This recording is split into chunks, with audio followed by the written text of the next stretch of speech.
Hello, I'm Matt Lucas, and I'm 35, and it's March 2009, and I am at the lesbian and gay, bisexual, homosexual, gay and lesbian, and bisexual and bi-curious, transgender, gay, lesbian and gay and lesbian and gay film festival here at the NFT, at the BFI NFT, the BT, at the NFBI. I'm here because we're screening a film called Nighthawks tonight. It's the 30th anniversary of the film, and I've been a big fan of it. I first saw it about 16 years ago, and actually thought it was very bleak and didn't react to it very well, but I watched it again 5 or 6 years later and responded to it very differently. Even though there's a lot that we laugh at, that is kind of ephemera of the time, you know, some kind of transient things that happen, there's actually so much that we recognise that is still relevant today that I don't feel has really been written about, kind of maybe not even in the straight world either, since that film. You know, I don't think it's been portrayed, and that is sometimes the kind of banality of it all, the kind of endless day going into night, going into day, going into night, and maybe the idea of pursuing love through sex. And, you know, there are some themes here that I think are dealt with in a very original and honest way.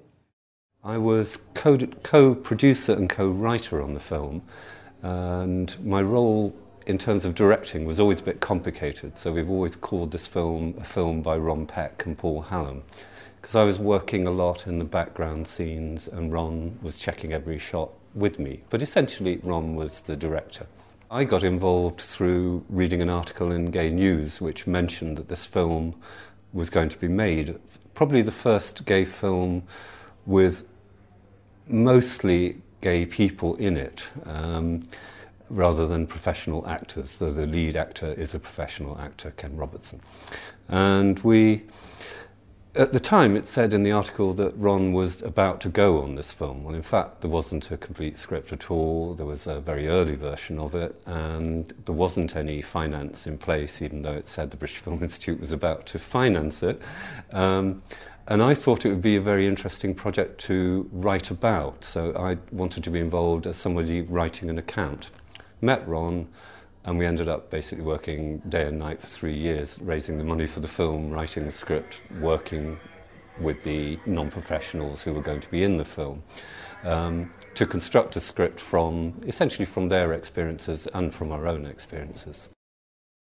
The film completely split audiences, and maybe still does. Some were deeply disappointed that it didn't have that it had an ambiguous ending, deliberately ambiguous. You didn't know. And they really did want a romantic ending. So there was that sort of criticism. The other criticism was if you were walking near the kind of gay communes in Brixton and various radical gay organisations who were doing great and interesting things, but quite a lot of those people just thought this was a complete cop-out film. It wasn't showing kind of completely alternative ways of lifestyle, which they felt the gay scene also was doing. For me, the ending is actually quite optimistic. I mean, it's optimistic in that there is hope. You know, he's found somebody who he seems to have a little bit more in common with, who seems to be keen on him, and, you know, has caught him on a better day. And, you know... I never thought it would work. I mean, look at the way he looks away. Immediately they're standing there. Oh, well, there you go. So ignore everything I've said. Basically what happened was he got rid of the other guy as quickly as he could and then went off and had another one-night stand. Is that what we're saying? Yes, I think we're saying it has several endings. Oh, yeah. Well, there you go. Well, listen, thank you so much, Paul. Thank you for making the film, and thank you for coming here tonight, and thanks to the BFI for having us, and thanks for joining us for this special screening. Thank you.